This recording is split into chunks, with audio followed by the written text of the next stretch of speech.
हरे कृष्ण, राधे राधे। हम सभी साधक श्री सुदर्शन सिंह जी चक्र द्वारा लिखित पुस्तक नंद नंदन का श्रवण कर रहे हैं। आज का प्रसंग है यमराज। अगोद्धार। अत्यंत अप्रिय कार्य है मुझे, किंतु कोई उपाय नहीं। न्याय का कार्य, दूसरों के गुण दोष दर्शन का दायित्व मुझे दे दिया गया। सेवा में प्रिय अप्रिय क्या, सर्वेश्वर ही सदा सब रूपों में सदा सर्वत्र क्रीड़ा करते हैं, परंतु उन अंतर्यामी ने अपनी इस क्रीड़ा के लिए स्वयं कुछ नियम निर्धारित किया और उस श्रुति शास्त्र रूप अपनी ही वाणी में आबद्ध होकर मुझे निर्णायक बना दिया।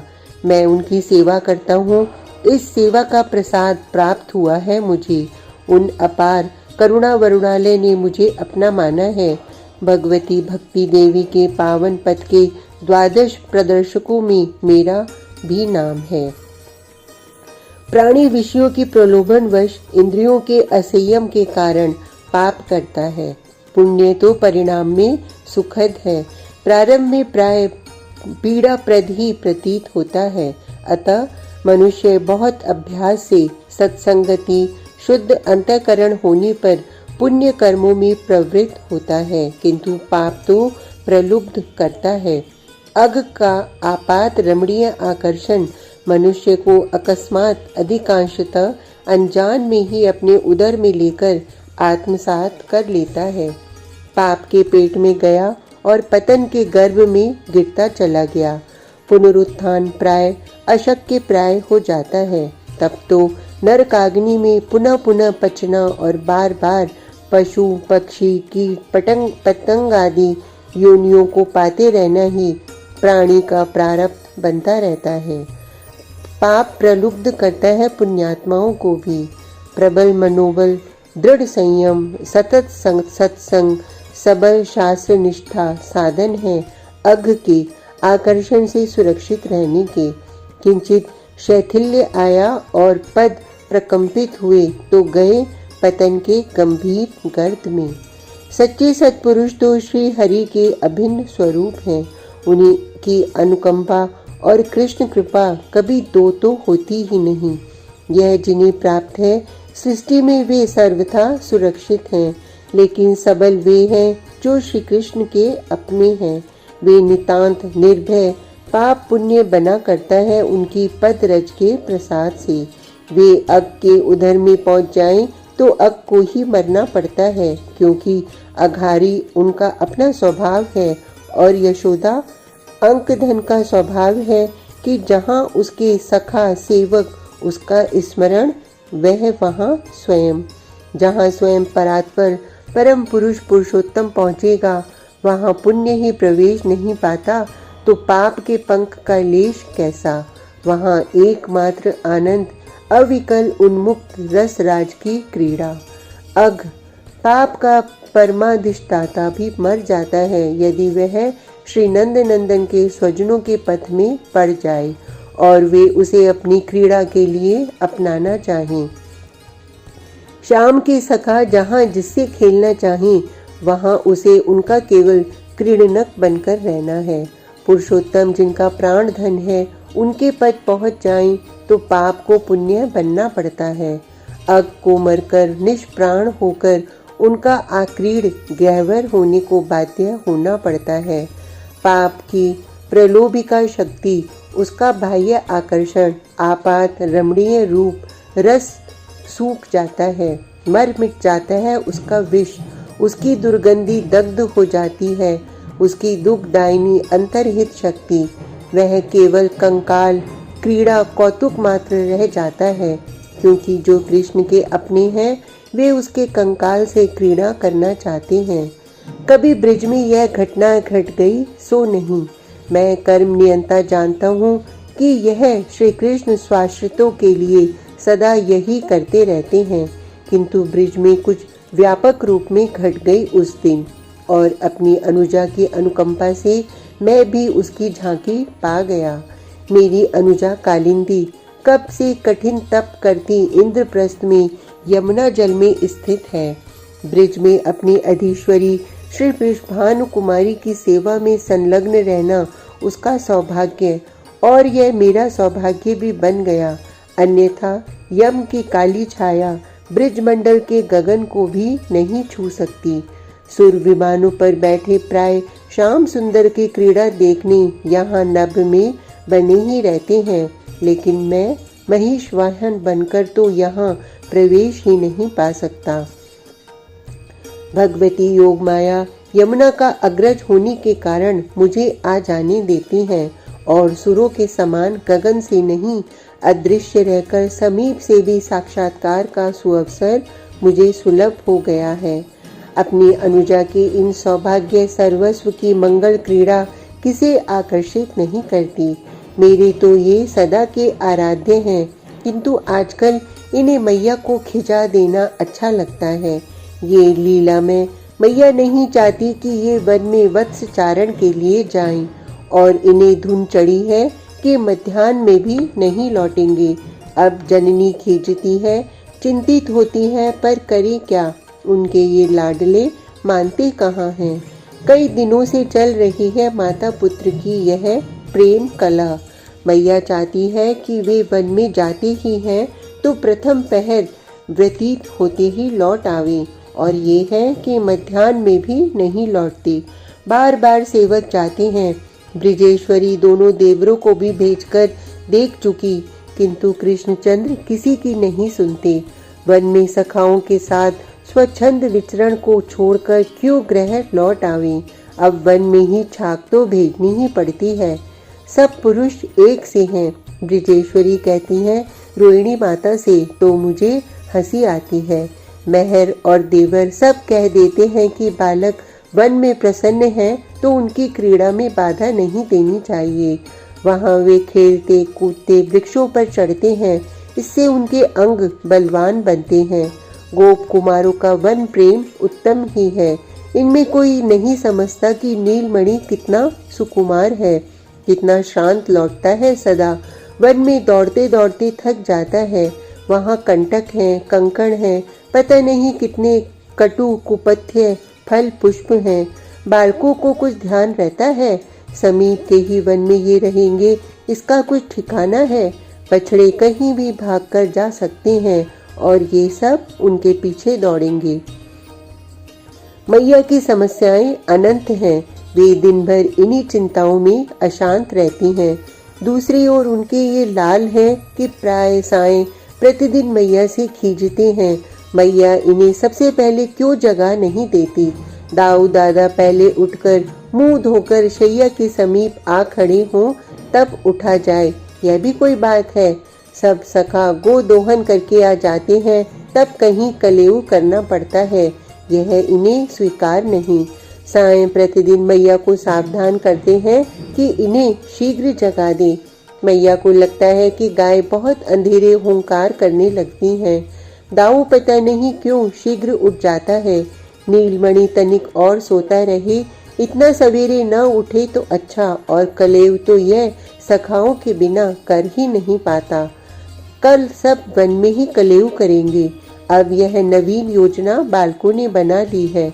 सायंकाल ही मैया से कह दिया, मेरा छीका सजा देना, मैं उसे अपने साथ ले जाऊंगा।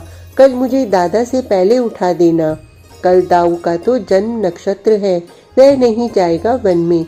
मैया ने कहा, तुम सब कल यहीं रहो, मैं जाऊंगा, सब सखा जाएंगे, तू मेरा छीका अभी भर दे। श्याम सुंदर की चले तो छीका सिरहाने रखकर सोए। वंशी लकुट तो शैया पर रखकर सोए ही, श्रृंग भी साथ रख लिया। अब ब्रिजेश्वरी को बाध्य होकर बहुत प्रातः उठकर विविध पकवान बनाने हैं। छीका तो विशाल ले जाएगा, किंतु श्याम का छीका भरा नहीं गया तो रूठ सकता है यह, और क्या पता घर से भेजा गया कलेव लेना अस्वीकार ही कर दे। बालकों को भूख लगेगी तो कच्चे पक्के फल खाने लगेंगे।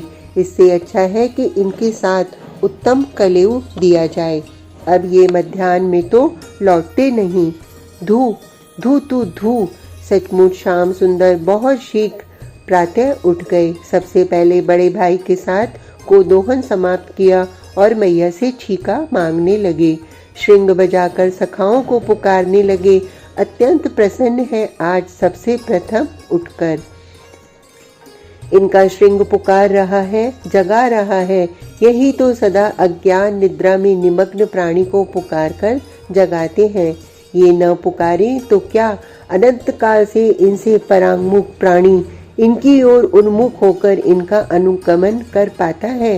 ये श्रृंग बजाकर जगा रहे हैं, पुकार रहे हैं सदा सदा से सबको, आओ और इनके साथ आनंद क्रीड़ा करो। सभी बालकों ने अपनी माताओं को सायंकाल ही कह दिया था कि वे कलेव साथ ले जाएंगे। सब घरों में रात में ही विविध व्यंजन बन गई।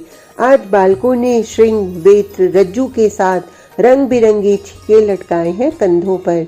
सब शीघ्रता पूर्वक घरों से निकले। सबके सहस सहस अनेक रंगों के बछड़े कूदते फुदकते पथ पर आ गए और दौड़े नंद भवन की ओर। लाला रे, सब मिलकर कलेव करना। मैया ने छीका विशाल को संभलाया।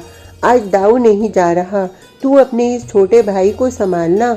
इसे वृक्ष पर मत चढ़ने देना, धूप में सब मत खेलना, कहीं पानी में मत उतरना और वन के फल मत खाना। मैया को पता नहीं कितनी बातें कहनी है, कितनी ही सूचनाएं देनी है। सभी सखाओं से शाम को संभालने का अनुरोध करना है, किंतु बालकों को तो वन में भागने की शीघ्रता है। कोई ध्यान ही नहीं देता मैया की सूचनाओं पर। सब हाँ हूँ कर देते हैं, मैं इसे साथ ही रखूंगा, भद्र आश्वासन देता है। किंतु मैया बालकों के आश्वासन पर भरोसा कहाँ कर पाती है।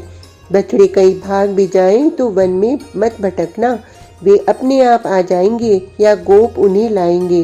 तुम सब बछड़ों की चिंता मत करना, परस्पर झगड़ना मत। बाबा को भी प्रतिदिन बहुत सी बातें बालकों को बतलानी रहती हैं और बीच बीच में तो गोपों को भेजना ही है कि बालकों को देख आवे। स्वयं अपना मन भी बाबा का कहाँ मानता है। बालकों को संकोच न हो, इतनी दूर से देख आते हैं कई बार। सबको समीप ही रहने को सचेत भी कराते हैं। कभी प्रातः आ पहुँचते हैं और इन्हें भवनों पर कूदते साथ ही जाना है। पथ के दोनों ओर गोप खड़े रहते हैं, द्वार पर गोपियां खड़ी रहती हैं और भवनों के गवाक्षों पर कुमारियां दृष्टि लगाए रहती हैं। नंद नंदन वन में जाते हैं मानो बहुत दिनों के लिए विदा हो रहे हों। दृष्टिपथ से हृदय में इनकी यह शोभा बैठा लेनी है। अनेक रंगों के बछड़े बछड़ियां पूंछ उठाए फुदकते आगे जा रहे हैं। इन सहस्त्रों में से प्राय सभी बार बार पीछे लौटते हैं और शाम को सूंघकर कूदते हैं। कोई हाँकने को वेत्र उठाए तो उस वेत्र को ही सूंघ लेना चाहते हैं। इनके पीछे मयूर मुक्ति, वनमाली कृष्णचंद्र, सघन अलकावली से घिरा चंद्रमुख, भाल पर गोरोचन तिलक, बड़े बड़े चपल लोचनों में अंजन, कंठ में कौस्तुभ, मुक्ता माला, कंधे पर पटुका, कटी में पीली कौशेय कचनी, भुजाओं में रत्नांगद, कंकण किंकणी भूषित ये भुवन मोहन, कचनी में मुरली, कक्ष में श्रृंग, वाम स्कंद पर वेष्टित रज्जू, कर में अरुण वेत्र दंड। इनके पीछे सहस्त्रों सुंदर बालक और सबके कंधों पर छीके हैं अनेक रंगों के। बिना छीके केवल दो हैं, ये स्वयं और मधुमंगल। ब्राह्मण मधुमंगल तो क्रीड़ा के लिए ही आता है, उसे कहाँ वत्स चारण करना है और वह छीका क्यों लाए। उस अग्रभोजी का स्वत्व तो सब में है। वन के सब पशु पक्षी स्वागत में वन सीमा पर समुद्यत मिलते ही हैं। अनेक दौड़कर आगे आकर बछड़ों में मिल जाते हैं और पक्षी गगन में उड़कर वितान ही नहीं बनाते, बछड़ों की पीठ पर भी आ बैठते हैं। बालकों को वन में क्रीड़ा ही तो करनी है। ये वन पुष्प, कटेरी, त्रिपतिका, गुंज आदि के फल, किसलय, वन धातु ढूंढेंगे, परस्पर श्रृंगार करेंगे। मधुमंगल के उदर पर नंद नंदन रामरज गैरिक से भारी कपी बनावेंगे तो भद्र उसके कपोल पर काली पिपीलिकाएं अंकित करेगा, तो उसकी पीठ पर काक बनाकर कूदेगा हंसेगा। सब एक दूसरे को अलंकृत करेंगे, उनके अंगों पर चित्र रचना करेंगे। दोनों हाथ फैलाकर घूमना और गिरकर हंसना, पशु पक्षियों के साथ दौड़ना, नृत्य करना, गायन, कपियों के साथ वृक्षों पर चढ़ना तो नित्य की क्रीड़ाएं हैं। आज एक नवीन विनोद सूझा है बालकों को। अवसर पाते ही किसी का छीका उठाकर भाग पड़ते हैं और वह जमीन पाता है तो छीका दूसरे को पकड़ा देते हैं, ताली बजाते हैं, हंसते हैं। कईयों ने दूसरे सखाओं के छीके छिपा दिए हैं। भद्र ने अर्जुन के छीके की सब सामग्री अपने ऋषभ के और विशाल के छीके में भर ली और अब चिढ़ा रहा है अर्जुन को। तू घर से खाली छीका लाया था या कोई कपी तेरा कलेव खा गया? कपी, काक, गिलहरी अथवा कोई पशु पक्षी तो इन बालकों के शाखाओं पर लटकाए छीकों को छुएगा भी नहीं। पिपीलिका तक नहीं सूंघेंगे कोई पदार्थ। ये दें तब भी कोई प्राणी यहाँ ऐसा नहीं जो इनके बिना कलेव किए कुछ मुख में डाल ले। ये जन्म जन्म के हरिभक्त यहाँ आ गए हैं अनेक रूपों में। अपने इन आराध्य के सानिध्य के प्रलोभनवश यह मैं जानता हूँ। ये सदा के प्रसाद ग्रहण के व्रती, इनको तो इन बालकों का केवल उच्चिष्ट चाहिए। आज का प्रसंग इतना ही। कल तक के लिए हरे कृष्णा, राधे राधे।